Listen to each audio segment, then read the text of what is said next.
మళ్లీ వర్షం మొదలైంది. పలు జిల్లాల్లో దంచి కొడుతోంది. తాజాగా సంగారెడ్డి, మెదక్ జిల్లాల్లో అల్లకల్లోలం సృష్టించింది వర్షం.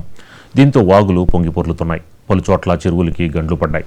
సంగారెడ్డి జిల్లా పుల్కల్లో 14.7 సెంటీమీటర్లు, మెదక్ జిల్లా శివంపేటలో 12.8 సెంటీమీటర్ల మేర వర్షపాతం నమోదయ్యాయి.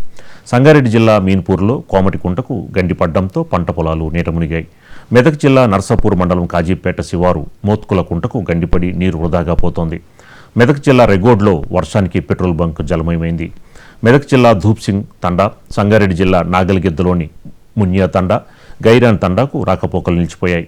3 రోజులు మంజీరా నది ఉధృతికి ఏడుపాయల ఆలయం మూతపడింది. అమ్మవారి ఆలయం ఎదుట మంజీరా నది ప్రమాదకర స్థాయిలో ప్రవహిస్తోంది. సింగూరు ప్రాజెక్టు 5 గేట్లు ఎత్తి నీటిని దిగువకు విడుదల చేస్తున్నారు అధికారులు.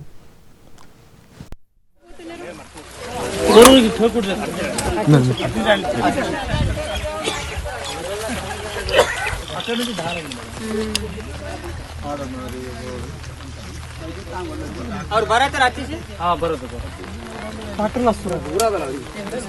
माताड़